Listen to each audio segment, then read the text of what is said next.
Brilliant. Well, thank you very much. Thank you very much, everybody, for joining us this morning and listening to these really interesting talks. And thank you, people at National Space Academy, for inviting me to talk a bit about my work and what I do. So, my name's Neil Humpage, and I work with the National Centre for Earth Observation, which is based at Space Park Leicester.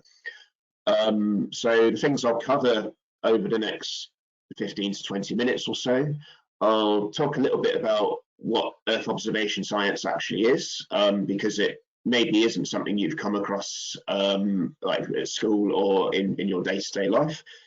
And then I'll highlight a few things, like go through a few basic principles of it, what it actually involves, some specific examples of some of the Earth observation science research that we do at Leicester, and then I'll wrap things up by talking a bit about my own journey, if you like, to where I got to today in terms of my career and my studies. So, okay, so what is Earth observation science?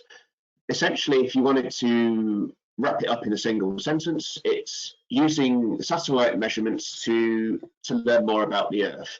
So all aspects of the Earth system and the environment, so things like the atmosphere, the Earth's oceans, the ice caps, land surface, anything like that, we can study using satellites, which give us a different perspective on these systems that you can't get from doing measurements and field work on the ground.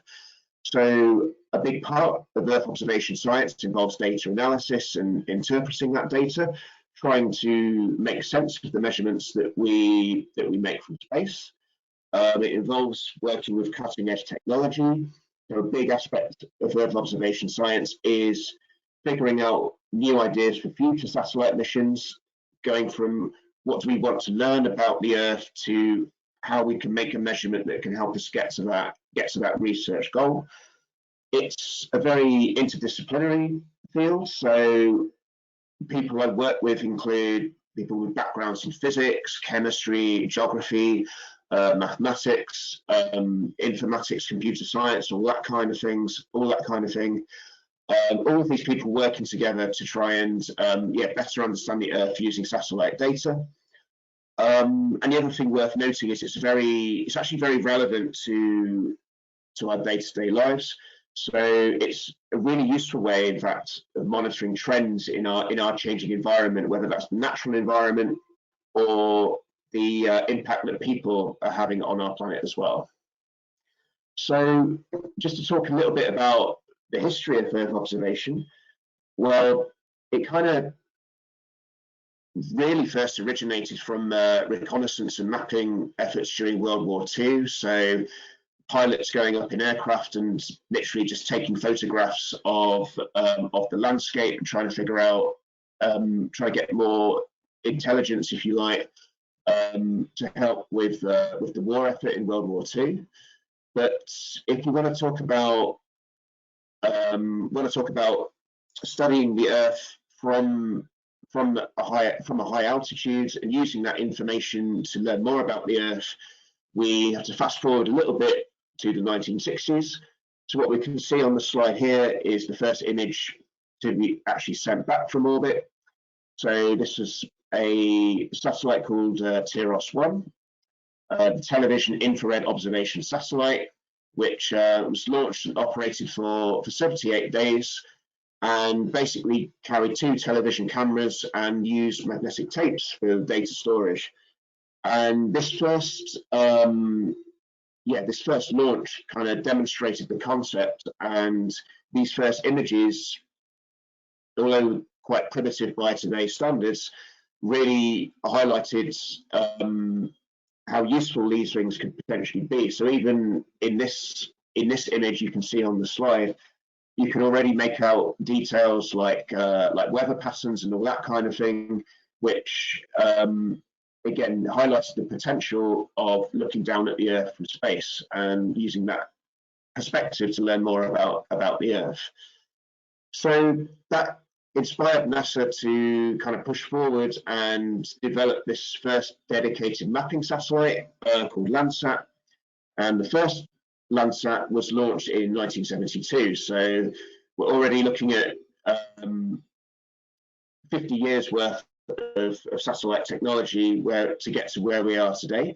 But essentially, yeah, the Landsat series was really inspired by photography from the Gemini and Mercury missions. So astronauts up in orbit taking photographs of the Earth, and scientists on the ground, again, really saw the potential of this. So the instrument on board Landsat 1 is the multispectral scanner, and I'll talk a little bit more about this later, but it measured 4 bands in the electromagnetic spectrum, so green, red, and 2 infrared channels. And then another important breakthrough in terms of Earth observation was the first image taken from geostationary orbit. So again, this is satellites which orbit at a particular altitude, which allows their orbital speed to match the speed of the Earth's rotation.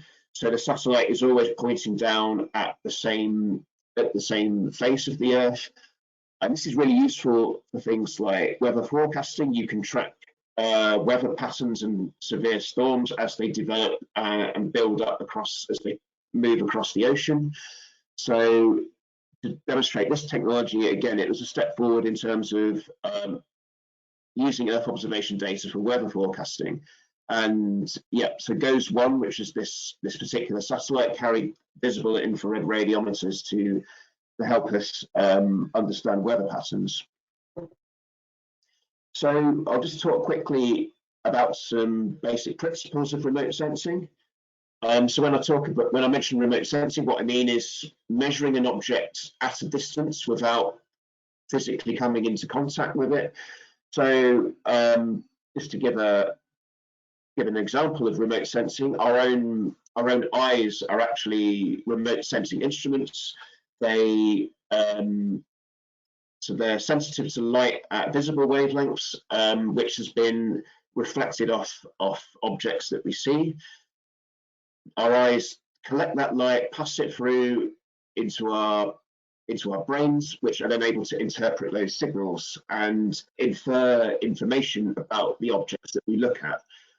And satellites that we use for Earth observation work in a similar principle. They're designed to collect light at all different wavelengths. So we design our satellites to measure specific wavelengths depending on what we're interested in. So all objects in the universe will reflect and emit electromagnetic radiation at different wavelengths depending on what their physical properties are.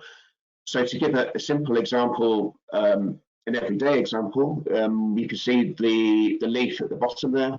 The vegetation is very good at absorbing light at red and blue wavelengths, but light at green wavelengths is reflected by leaves and vegetation, which is why they appear green when we look at them.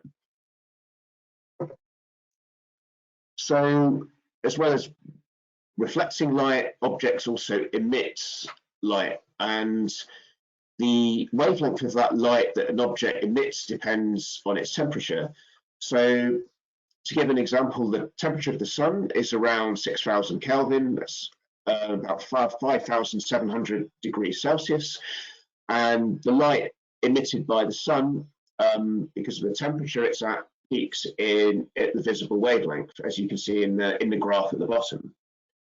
But when we look down at the Earth, the average temperature of the Earth's surface is actually around 290 Kelvin, so about 17 degrees, which means that the Earth is emitting radiation which peaks at a much longer wavelength. So hotter objects emit light at shorter wavelengths. So the Earth, being much cooler than the sun, emits light at a much longer wavelength, so around 14 microns, which is in the thermal infrared is where that peaks. And the fact that different objects emit emit lights depending on their temperature, can tell us about that object. You can actually infer the temperature by looking at that infrared radiation. The other important thing to note, as you can see from the picture here, is light of different wavelengths interacts with objects in different ways. So if we look at the visible picture, the picture taken at visible wavelengths on the left, you can see that this man's arm is invisible because the bin bag that he's got over his arm is opaque at visible wavelengths. Whereas if we switch to the infrared on the right hand side, what we see is the bin bag is actually transparent at those thermal wavelengths. So the key thing to take away here is that different objects interact with light in different ways at different wavelengths. So what happens when we actually make our remote sensing measurement from space? Well, what we do is we look at light, visible light that's reflected back by the Earth's surface that's come from the sun, or if we're looking at the thermal wavelengths, we're measuring radiation that's emitted naturally by the Earth, and this is called passive remote sensing. So we're just staring down at the Earth and letting those photons come into our detector, whatever wavelength they happen to be at. So just to show an example of how this works in practice, I'll go back to the Landsat mission that I mentioned earlier. So this particular version of Landsat measures 4 different channels. So you've got your red, green and blue, which is the same channels that a digital camera on your smartphone example will be sensitive to, but also the near infrared. You've got wavelength along the bottom, and the amount of light reflected is the y-axis here. And this kind of nicely shows why we measure these different wavelengths. So you can see how water doesn't really reflect very much regardless of wavelength. Soil, you get more and more reflection as you get to longer wavelengths. But the really interesting part is green vegetation, which is not very reflective at visible wavelengths, but when you look beyond what's visible in the near infrared, it becomes very reflective indeed, and that's really useful for detecting vegetation. So what we do is so the light is collected by the satellite using its telescope, its 4 optics. That light is then incident on a digital detector. So you take that light, turn it into a digital signal, and that's what we can see on the right-hand side here.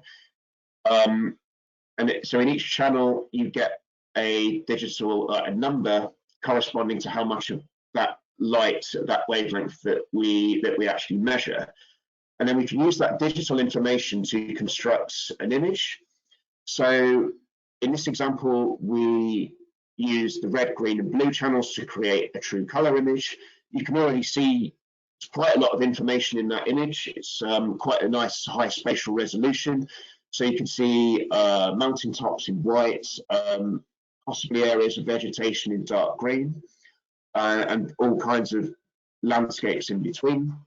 But say if you're interested in how much vegetation is actually in this image, in this scene, it's quite hard using the red, green and blue channels to really for sure say which parts of this image are vegetation, which are rock, which are earth, which are soil, and all that kind of thing. So what we can do is create a false color image using the near infrared channel, and because vegetation is really reflective at this near infrared wavelength, it shows up really, really brightly in the image. So we can say, okay, we can see exactly where vegetation is growing, and use that information to monitor like the health of forests, for example.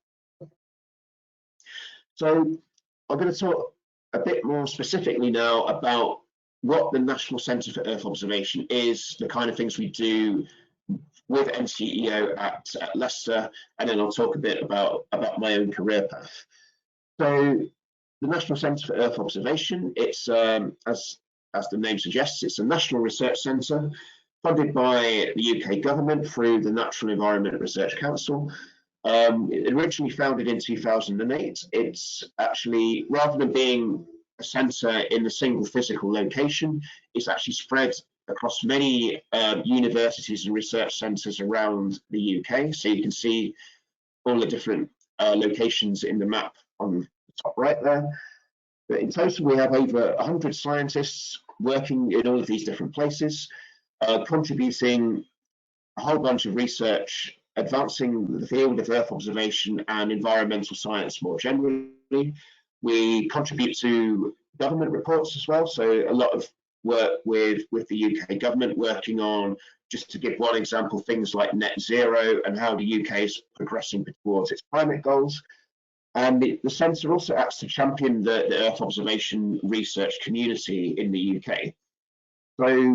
So yeah, it kind of develops all kinds of expertise. So space-based Earth observation science, working with environmental models, so computer simulations of the Earth's environment, combining that with satellite data, working with colleagues around the world, like at European Space Agency or with NASA, developing these data products, and also designing new missions to launch and address different problems and different research questions looking at the Earth's environment. So yeah, it's basically connecting space, so objects in orbit, making these measurements to real world applications. And this is an example of a thermal image of London. So you can see the River Thames flowing through, standing out quite nicely. But the motivation for this work, actually, this is something we've been doing at Leicester for quite a long time now, looking at how can we indirectly measure land surface temperature using satellites, using thermal imaging. And you can see an example image on the left showing how we have this kind of global picture of land surface temperature through satellite missions. And then on the right hand side, zooming in on the UK. So this, yeah, you can see where the hotspots are. You can see, for example, something called the urban heat island effect.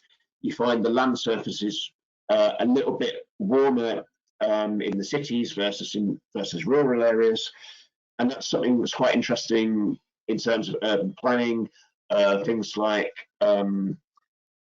building materials, thermal insulation, and all that kind of thing. So we're now at the stage where we're able to do this work at very high spatial resolution, almost to the point where you can make measurements of actual individual buildings, see how much heat they're emitting, and see where we perhaps need to work to improve insulation and energy efficiency and all that kind of thing.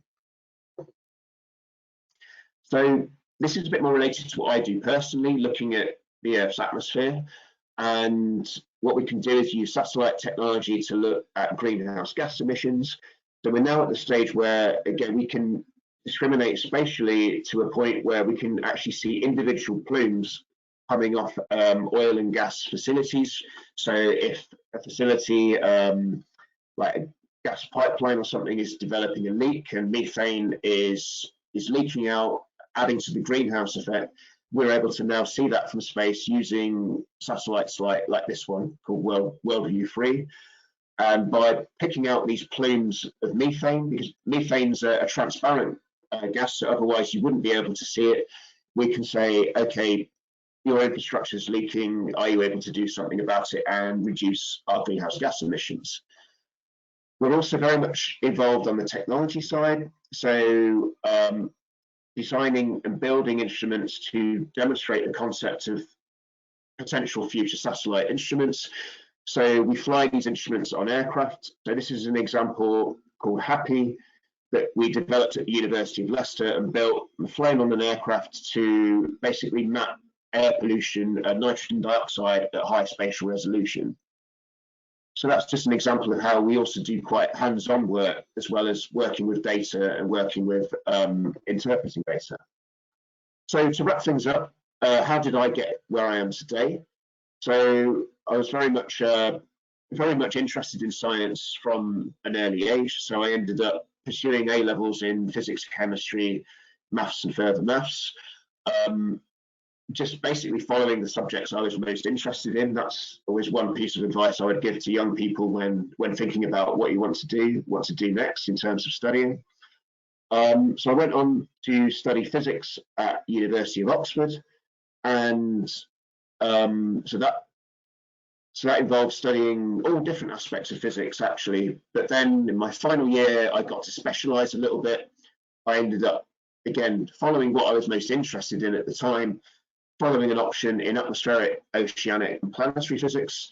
I also took the opportunity to do a summer research experience project, almost like an internship, if you like, at the University of Leicester, where I work now. And that, again, kind of encouraged me to, kind of convinced me this was the kind of field I wanted to get into as I studied it more and more. So I followed that up with a PhD in atmospheric physics at Imperial College in London, looking at remote measurements of water vapor and ice clouds. And again, another aspect I've been really fortunate to get involved in is taking part in field work. So we do, another part of Earth observation is making measurements from the ground to kind of validate what you measure from space. So I ended up spending a month in the Alaskan Arctic doing field work, trying to get this far infrared spectrometer working. So really incredible experience, very hard work, but at the same time, it's one of these opportunities you wouldn't normally get to take up. So I was, very fortunate to be able to get involved in this. So following the PhD, I then moved here to Leicester to work in the Earth Observation Science Group. So most of my focus over my 10 years or so in Leicester has been on working with different instruments that we've flown on aircraft or operated from the ground. So a big career highlight for me was working on an instrument called GHOST, designed to measure greenhouse gases, which we flew on this NASA unmanned aircraft called the Global Hawk, and you can see pictures of it in the top right there. So I spent several weeks at the NASA Armstrong Flight Research Center in California, again working on installing this instrument on their airplane and then operating the instrument during the research flights. We've also been involved working on more conventional airplanes, like you can see in the bottom there. So again, flying the GHOST instrument on board a normal aircraft around the UK, looking at emissions from things like power plants and city centres. More recently, back in 2018, we flew on a British Antarctic Survey aircraft, and another aspect of working in Earth observation, but in science more generally, is being able to communicate the work we're doing to the general public. So I took part in an interview with a reporter from BBC Look East for a piece that went out on their regional news programme, which you can see in the photograph in the middle there. So again, that was quite an interesting experience to get involved with, being in the back of this very cramped aeroplane with this reporter and trying to describe what I was doing with the camera pointing at me and so on. So again, all kinds of different things that you get involved in, which beyond just doing the actual science itself. And then one of my more recent projects back in 2020, setting up a ground-based instrument for greenhouse gas measurements in Uganda. So we're looking at wetlands emissions of methane in that part of the world, and also validating our satellite measurements. So the data that my colleagues are looking at global greenhouse gases. So part of this deployment was to try and say, okay, what they measure from space in East Africa is similar to what we measure from the ground. And then, the most recent project, doing similar measurements across London. So we set up these instruments across 3 locations, looking at greenhouse gas emissions and air quality over the city. And again, working with colleagues at NASA, for example, who fly a carbon dioxide measuring instrument on board the International Space Station. And you can see some data from that at the bottom. So again, a big aspect of what we were doing was comparing what we measure from the ground with what our colleagues at NASA measure from space. So my next kind of follow-on to this is to set up a UK-wide network of these instruments to look at the country's greenhouse gas emissions. So keep an eye on the news for more information about that as it gets up and running. So just to wrap things up, if you wanted to learn more, you can go to the National Centre for Earth Observation website. A lot of information there about some of the research we're doing here in the UK, looking at using satellite data to look at the Earth. I also recommend the European Space Agency and NASA web pages and Twitter feeds. They've always got interesting images and data on display there. So really useful way, really interesting way of learning about all the different science we can do using satellites from space. So that's all from me. Thank you all for your attention, and I look forward to answering your questions a bit later. Thank you. That's brilliant. Thank you.